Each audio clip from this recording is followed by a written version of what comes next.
Le 10 octobre 2025, un flux vital est coupé net au Burkina Faso. En moins de 24 heures, une décision administrative transforme une rivière en instrument politique, provoquant une baisse de l'eau proche de 30% et une hausse du carburant d'environ 20%, avec des effets immédiats sur la vie quotidienne. Que signifie un tel geste pour les habitants qui comptent chaque jerrycan lorsque Ibrahim Traoré affirme reprendre le contrôle d'une ressource essentielle au prix d'une incertitude immédiate? Ce moment marque un basculement durable dont les conséquences dépassent largement une simple fermeture technique. Cette séquence fait une promesse simple: comprendre ce qui est réellement en jeu lorsque l'eau devient un acte politique et mesurer ce que ce choix impose à un pays déjà sous tension. Le bénéfice pour le lecteur tient en une formule: saisir des conséquences concrètes derrière un geste spectaculaire. Il ne s'agit pas d'un débat abstrait sur la souveraineté, mais d'un basculement qui touche l'économie quotidienne, la cohésion sociale et la capacité de l'État à tenir. Dans cette lecture, la décision n'est pas jugée par un slogan, elle est suivie pas à pas pour distinguer les risques immédiats des transformations plus profondes. L'enjeu central se résume ainsi: un État peut-il reprendre le contrôle d'une ressource vitale sans fragiliser son tissu social et productif? Le fil conducteur restera constant. Chaque étape montrera comment la fermeture traverse les institutions, les marchés et la vie ordinaire, tout en éclairant les zones grises où peur, espoir et intérêt se croisent. Et surtout, ce qui paraît technique devient politique, puis social. Le premier indicateur mesurable apparaît en moins de 24 heures. Dans plusieurs zones urbaines et rurales, l'approvisionnement en eau recule d'environ 30%. Ce chiffre agit comme un mini-révélateur, car il ne décrit pas seulement une pénurie, il expose une dépendance longtemps normalisée. La fermeture de la rivière Sahel ne touche pas un simple flux hydraulique, elle met à nu un système entier dont la stabilité reposait sur des chaînes techniques et numériques extérieures. Avant le 10 octobre 2025, l'accès à l'eau semblait relativement prévisible. Les infrastructures fonctionnaient, les données climatiques circulaient et l'État apparaissait comme le garant d'un équilibre fragile mais acceptable. Après la décision, cet équilibre se fissure. La rupture révèle que la capacité de décider comment, quand et pour qui l'eau circule échappait largement au Burkina Faso.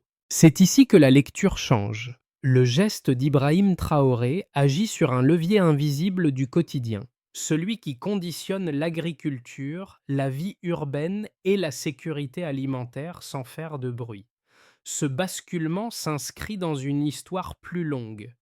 Depuis la fin des années 1940, la gestion de cette ressource reposait sur des infrastructures conçues et maintenues par des acteurs étrangers, avec des contrats peu lisibles pour l'État.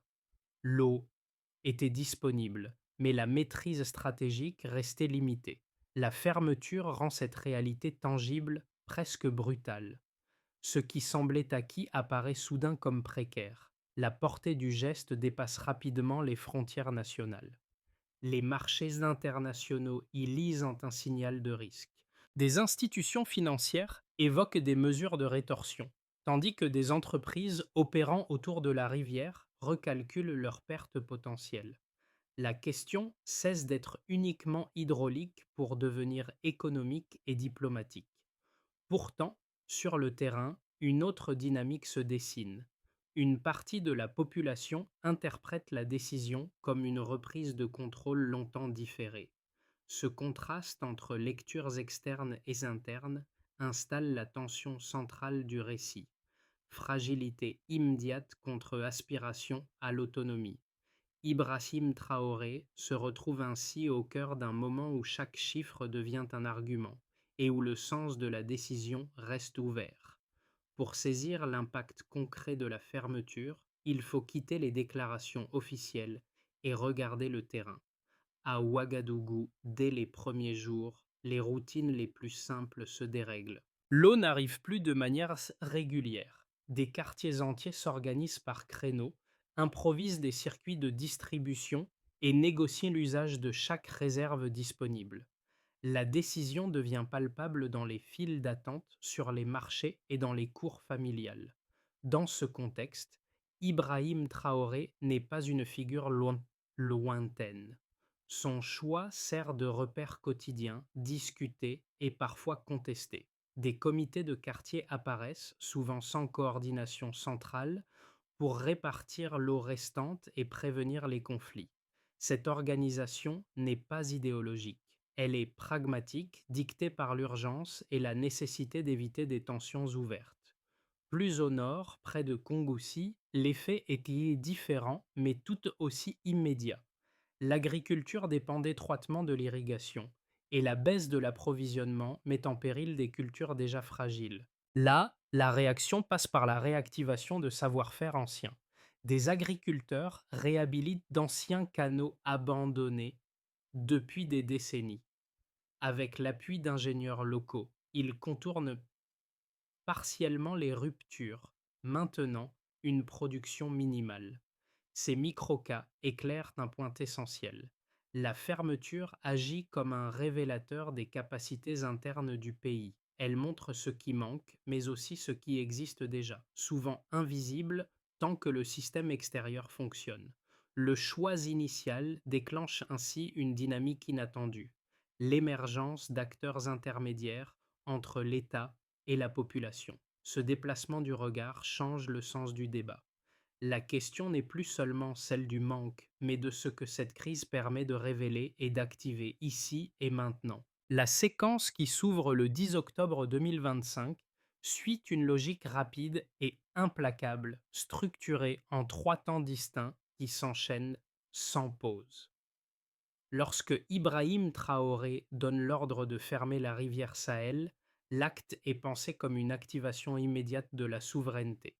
Sur le plan technique, il s'agit d'interrompre des systèmes automatisés contrôlés depuis l'extérieur. Sur le plan politique, le message est clair. L'État burkinabé reprend la main sur une ressource vitale, sans phase de transition ni négociation préalable. L'activation est brutale. Dès l'aube, des équipes locales, appuyées par des forces de sécurité, prennent le contrôle des stations.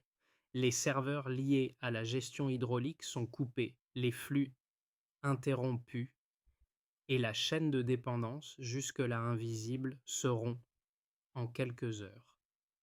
Cette première phase crée un effet de surprise totale. Les administrations nationales improvisent, les opérateurs privés cherchent des informations fiables et les partenaires internationaux comprennent que la décision est effective. L'absence de signaux préparatoires accentue le choc. En quelques heures, une décision administrative devient un événement politique majeur. Vient ensuite le temps du pic de tension.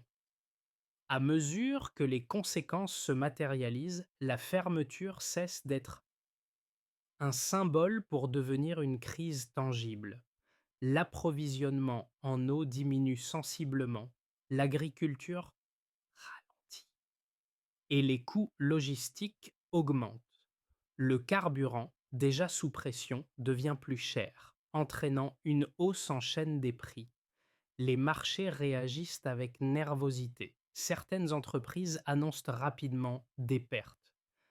Dans les capitales étrangères, le vocabulaire se durcit.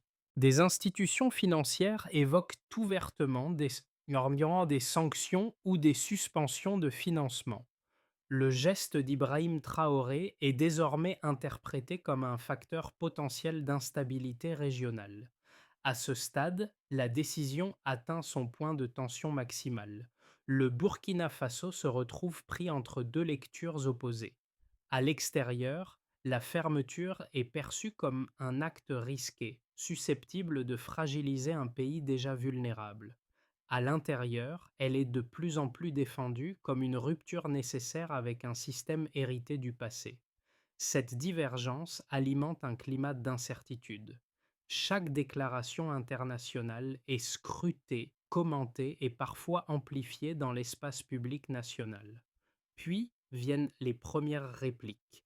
plus diffuse mais déterminante. Dans les jours qui suivent, la société commence à s'adapter. Des réseaux informels se mettent en place, des solutions temporaires émergent et les routines se réorganisent. L'État ajuste son discours, insistant sur la dimension stratégique du choix initial. Ibrahim Traoré n'apparaît plus seulement comme l'auteur d'un choc, mais comme le centre d'un processus en cours, dont l'issue reste incertaine.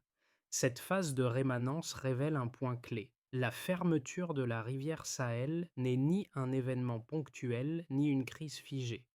Elle agit comme une onde longue dont les effets se propagent dans le temps. Chaque réaction économique, sociale ou diplomatique devient une pièce supplémentaire d'un enchaînement plus vaste. Le pays entre ainsi dans une période où chaque décision future sera jugée à l'aune de ce moment initial, et où le coût immédiat est constamment mis en balance avec la promesse d'une autonomie durable. Avant la fermeture, l'approvisionnement en eau reposait sur une continuité perçue comme acquise. Après le 10 octobre 2025, cette continuité se transforme en écart mesurable et persistant. Le premier chiffre s'impose immédiatement. Dans plusieurs zones urbaines et rurales, l'accès à l'eau diminue d'environ 30%. Cette baisse n'est ni uniforme ni temporaire. Elle raccourcit les cycles d'irrigation, multiplie les coupures en ville et accentue la pression sur les points de distribution alternatifs. En termes simples, moins d'eau signifie des arbitrages quotidiens plus durs pour les ménages et une fragilité accrue pour l'agriculture. Le deuxième indicateur concerne l'énergie. Dans les 2 semaines suivant la décision, le prix du carburant augmente d'environ 20%. Cette hausse ne découle pas directement de l'eau, mais de ses effets en chaîne. La rupture des flux logistiques, combinée à l'incertitude politique, renchérit le transport et l'importation. Pour les ménages, cela se traduit par une augmentation du coût des denrées de base. Pour les entreprises, par une contraction des marges et des reports d'investissement. Le chiffre agit ici comme un amplificateur. Il diffuse l'impact de la fermeture bien au-delà du secteur hydraulique. Un troisième indicateur éclaire la position des acteurs étrangers. Dans les 2 mois suivant la décision, plusieurs entreprises opérant autour de la rivière Sahel enregistrent des pertes estimées entre 25% et 40% de leurs bénéfices. Ce recul rapide révèle la dépendance de leur modèle à un accès garanti et peu contesté à la ressource. Il montre aussi que les coûts de la rupture ne sont pas supportés de manière symétrique. La décision redistribue brutalement les charges entre acteurs locaux et internationaux. Pris séparément, ces chiffres peuvent sembler alarmants. Pris ensemble, ils racontent une histoire plus nuancée. Avant, la performance du système masquait son obsolescence et son inadéquation aux besoins locaux. Après, la crise rend visible des failles longtemps ignorées. Les données deviennent ainsi un objet politique. Elles servent à alerter sur les risques immédiats, mais aussi à justifier la nécessité d'une réorganisation profonde. Dans ce cadre, Ibrahim Traoré apparaît moins comme un arbitre des chiffres que comme celui qui a forcé leur apparition dans le débat public. Les indicateurs ne tranchent pas à eux seuls la question de la légitimité du geste. Ils fixent un cadre. La question centrale devient alors celle de l'interprétation. Ces écarts mesurent-ils un échec durable ou le prix quantifiable d'une transition encore inachevée? À ce stade, aucune lecture définitive ne s'impose. Les chiffres n'offrent pas de verdict, mais des balises. Ils délimitent l'espace d'un débat où chaque pourcentage compte et où la trajectoire future dépendra moins des constats que de la capacité à transformer ces données en décisions ajustées. La fermeture de la rivière. Sahel cristallise immédiatement 2 lectures cohérentes mais opposées, chacune appuyée par des arguments solides. La première est portée par des économistes internationaux et des institutions financières. Selon eux, l'interruption brutale d'un flux vital crée un risque systémique. La baisse de l'approvisionnement en eau freine la production agricole, perturbe les services urbains et alimente l'inflation. Dans cette logique, la hausse du carburant et la contraction des marges des entreprises ne sont pas des effets secondaires, mais des signaux d'alerte. Le raisonnement est linéaire.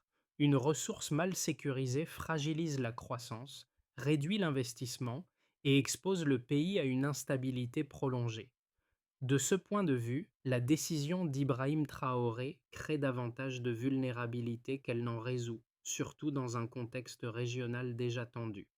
La seconde lecture, défendue par de nombreux analystes africains et des acteurs locaux, renverse cette perspective.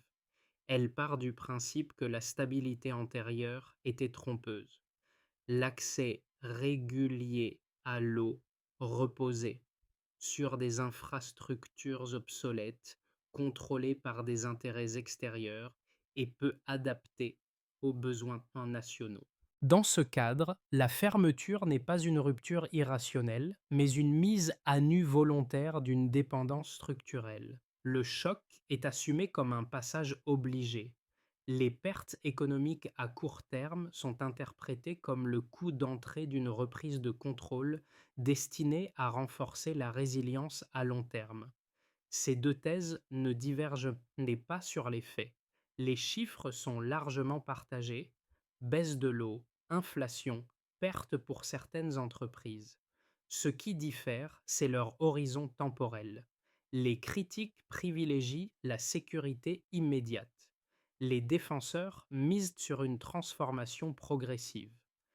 Ibrahim Traoré apparaît alors moins comme un décideur isolé que comme un catalyseur, accélérant une confrontation latente entre stabilité à court terme et autonomie stratégique.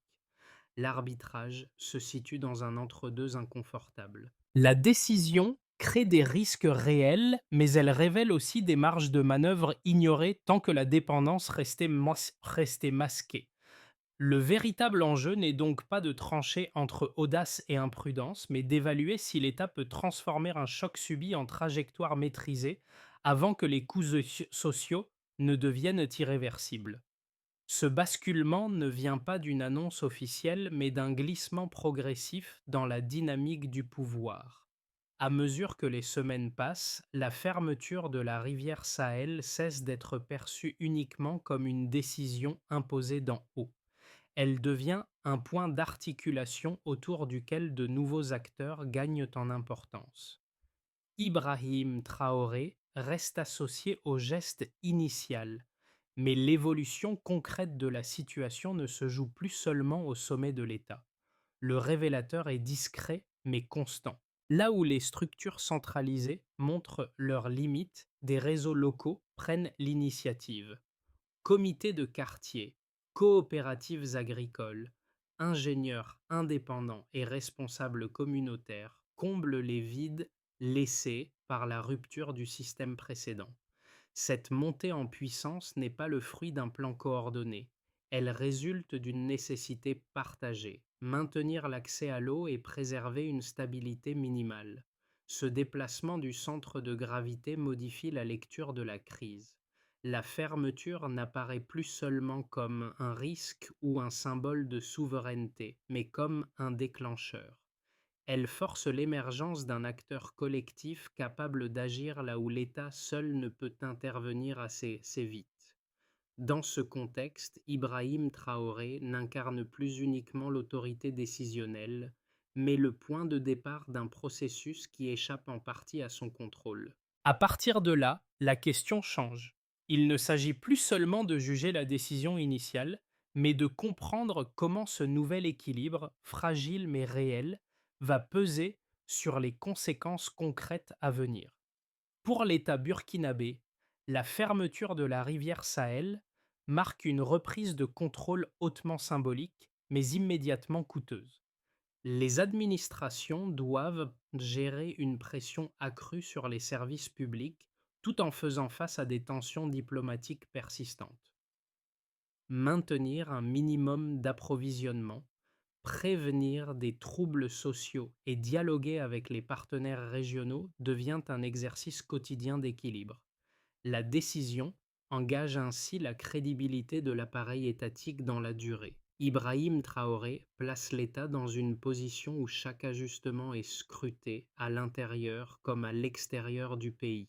Pour les entreprises, locales et étrangères, les effets sont rapides et contrastés.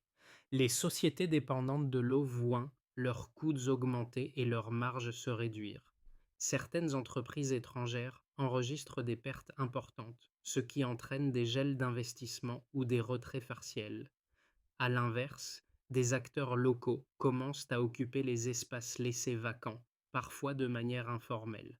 Cette recomposition crée de l'incertitude, mais elle ouvre aussi des opportunités pour ceux capables de s'adapter à un environnement moins dépendant de flux externes stables. Les ménages ressentent la crise de manière plus directe encore. La baisse de l'approvisionnement en combinée à la hausse des prix du carburant affecte le quotidien, surtout dans les zones urbaines. Les dépenses contraintes augmentent, les stratégies d'adaptation se multiplient et la solidarité devient un mécanisme central. Dans les quartiers, l'entraide compense partiellement les défaillances du système, mais elle a des limites si la situation devait se prolonger. Pour beaucoup, la décision cesse d'être abstraite et devient une expérience vécue, jour après jour. À l'échelle régionale, enfin, le geste du Burkina Faso agit comme un signal politique. Les pays voisins observent attentivement les conséquences de ce choix souverain. Certains y voient un précédent risqué, susceptible de fragiliser des équilibres déjà précaires. D'autres l'interprètent comme une source d'inspiration potentielle, dans une région où la gestion des ressources reste marquée par des dépendances héritées. Ibrahim Traoré se retrouve ainsi associé à un débat qui dépasse largement les frontières nationales. Ces quatre niveaux d'impact ne s'additionnent pas simplement, ils interagissent. Les tensions diplomatiques influencent les marchés, les ajustements économiques pèsent sur les ménages et les réactions sociales rétroagissent sur la capacité de l'État à tenir. La fermeture de la rivière Sahel produit donc une série de conséquences imbriquées, dont aucune ne peut être analysée isolément. Ce maillage d'effets redéfinit progressivement les priorités du pays et les marges de manœuvre de ses dirigeants, dans un contexte où chaque décision compte. À l'horizon des 6 à 12 prochains mois, trois trajectoires plausibles se dessinent, sans qu'aucune ne puisse être considérée comme acquise. Le scénario de base repose sur une stabilisation progressive mais fragile. Dans cette configuration, l'État parvient à limiter les ruptures les plus graves grâce à des ajustements techniques ciblés et à une coordination minimale avec les acteurs locaux. L'approvisionnement en eau reste contraint mais devient plus prévisible. L'inflation ralentit sans disparaître et les tensions diplomatiques persistent sans se transformer en isolement total. Cette trajectoire exige une gestion continue de l'urgence et une discipline politique élevée pour éviter l'épuisement social. Le scénario optimiste suppose un basculement plus profond. La crise agit alors comme un accélérateur de réformes. Les initiatives locales se structurent, les compétences techniques nationales montent en puissance et de nouveaux partenariats régionaux émergent. La gestion de l'eau devient plus décentralisée et mieux adaptée aux réalités locales. Dans ce cadre, la décision initiale est réinterprétée comme un point de départ plutôt que comme une rupture isolée. Les coûts initiaux restent élevés, mais ils sont progressivement compensés par une dynamique de reconstruction, une amélioration de la résilience et une crédibilité accrue sur le plan régional. Le scénario pessimiste repose sur l'hypothèse d'une accumulation de blocages. Les infrastructures peinent à être réhabilitées, les pressions extérieures se durcissent et la capacité de l'État à amortir les chocs sociaux s'érode. L'augmentation durable des prix, combinée à des pénuries prolongées, alimente des tensions internes difficiles à contenir. Dans ce cas, la fermeture cesse d'être perçue comme un acte stratégique pour devenir un facteur d'instabilité chronique, avec des effets d'entraînement sur l'économie et la cohésion sociale. Face à ces trajectoires, une recommandation de méthode s'impose. Il s'agit de ne pas confondre vitesse et précipitation. Si l'autonomie a cet l'objectif, elle nécessite des séquences claires, mesurées et réversibles, capables d'intégrer des retours d'expérience rapides. La question centrale n'est pas de savoir quel scénario se réalisera, mais quelles décisions prises aujourd'hui orienteront le pays vers l'un ou l'autre. Dans un contexte où chaque mois compte, la capacité à ajuster sans renier l'objectif initial devient le véritable test de gouvernance. Pour mesurer pleinement la portée de la crise, il faut observer comment elle traverse des publics très différents, chacun affecté selon ses contraintes et ses ressources. Les jeunes urbains, d'abord, vivent la fermeture de la rivière Sahel comme une rupture brutale du quotidien. Les coupures d'eau, la hausse des prix et l'irrégularité des transports rendent la vie plus incertaine. Pourtant, cette génération transforme souvent la contrainte en engagement. Des initiatives de solidarité émergent, portées par des réseaux informels qui cherchent à amortir les chocs les plus visibles et à maintenir une forme de cohésion locale. Les familles rurales affrontent une réalité plus directement liée à la survie économique. L'eau conditionne les récoltes et chaque perturbation se répercute immédiatement sur les revenus. Dans ces zones, l'adaptation passe par la réactivation de savoir-faire anciens et par une entraide renforcée. Les communautés expérimentent, ajustent et bricolent parfois des solutions imparfaites mais vitales. Cette capacité d'adaptation révèle une résilience discrète, rarement prise en compte dans les analyses macroéconomiques, mais essentielle pour comprendre la tenue du tissu social. Un troisième groupe prend une importance stratégique croissante, les techniciens et ingénieurs locaux. Longtemps cantonnés à l'exécution de systèmes conçus ailleurs, ils deviennent des acteurs centraux de la transition. Leur expertise est sollicitée pour maintenir les infrastructures, contourner les pannes et imaginer des solutions adaptées aux contraintes locales. Cette montée en responsabilité redéfinit la place du savoir technique dans la gestion des ressources. Ces publics ne partagent ni les mêmes priorités ni les mêmes attentes. Ils convergent cependant sur un point essentiel. La souveraineté n'est pas abstraite. Elle se vit dans les gestes quotidiens, les choix collectifs et la capacité à tenir face à l'incertitude. La crise agit ainsi comme un miroir révélant ce que chacun est prêt à faire pour préserver un équilibre déjà fragile. À ce stade, la question centrale n'est plus seulement celle du diagnostic, mais celle d'un chemin praticable pour sortir durablement de la crise. Une première étape consiste en un audit opérationnel des infrastructures hydrauliques existantes. Mené par des équipes nationales avec un appui technique ciblé, cet audit doit identifier ce qui fonctionne, ce qui est obsolète et ce qui peut être réparé rapidement. L'objectif n'est pas la perfection, mais une visibilité suffisante pour décider et prioriser. La deuxième étape repose sur le renforcement des capacités locales. Former et retenir des ingénieurs, des techniciens et des gestionnaires devient une priorité immédiate. Des programmes courts orientés vers la maintenance et l'adaptation aux contraintes locales permettent de réduire la dépendance opérationnelle. Cette montée en compétences crée une chaîne de décision plus réactive et ancrée dans le terrain. Troisièmement, la coordination avec les acteurs communautaires doit être formalisée. Les comités de quartier et les coopératives rurales, déjà actifs, peuvent devenir des relais reconnus, à condition de disposer de règles simples, de moyens limités mais stables et d'une articulation claire avec l'administration.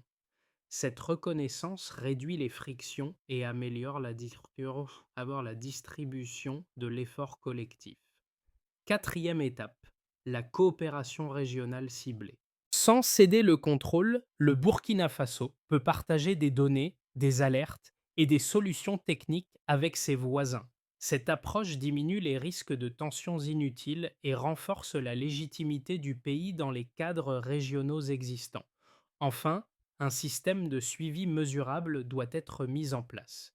Accès à l'eau, délai de réparation, stabilité des prix. Quelques indicateurs suffisent pour ajuster la trajectoire.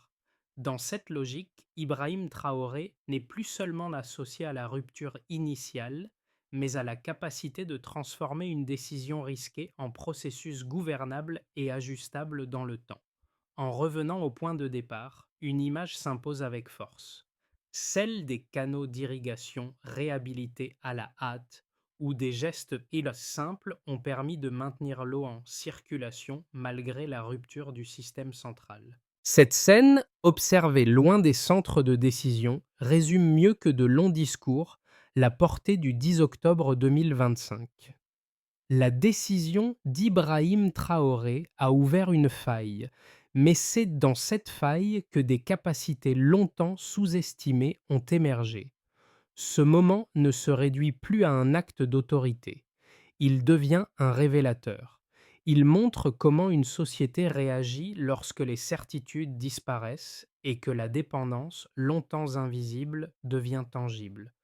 Ingénieurs locaux, agriculteurs et habitants des quartiers urbains transforment d'une contrainte sévère en action concrète, sans attendre une solution parfaite ni un retour à la situation antérieure. Dans ce contexte, Ibrahim Traoré apparaît moins comme le seul maître du jeu que comme le déclencheur d'un mouvement plus large dont il ne contrôle pas tous les contours. La souveraineté cesse alors d'être un mot d'ordre abstrait. Elle devient une pratique quotidienne, imparfaite mais réelle, façonnée par des décisions locales, des ajustements collectifs et une capacité à tenir malgré l'incertitude. Ce qui reste au-delà des chiffres et des controverses, c'est cette bascule silencieuse. Un pays apprend à agir par lui-même. La souveraineté commence quand l'attente s'arrête. Au terme de cette trajectoire, une certitude s'impose. Ce qui se joue au Burkina Faso dépasse largement la fermeture d'une rivière. Le geste initial a ouvert un débat plus large sur la manière dont un pays reprend prise sur ses ressources, sur ses choix et sur son avenir collectif. Ibrahim Traoré a posé une décision qui oblige à sortir des lectures simplistes entre héroïsation immédiate et condamnation automatique. La réalité observée est plus colorée et plus complexe, faite de coups visibles, d'adaptations progressives et de tensions encore non résolues. Cette situation invite à élargir le regard. Comment juger une décision souveraine lorsque ses effets sont à la fois déstabilisants et porteurs de recomposition? Où placer le curseur entre sécurité à court terme et autonomie à long terme lorsque les héritages techniques et politiques pèsent encore lourdement? Ces questions ne concernent pas uniquement le Burkina Faso. Elles traversent d'autres sociétés confrontées à des dépendances invisibles et à des marges de manœuvre limitées. Plutôt que de conclure par une certitude, l'enjeu est d'ouvrir un espace de discussion informé. Observer, comparer, débattre sans slogan. Suivre cette trajectoire avec nuance et esprit critique permet de mieux comprendre ce que révèle ce moment, ici, mais aussi ailleurs, là où les choix sur les ressources engagent bien plus que des infrastructures.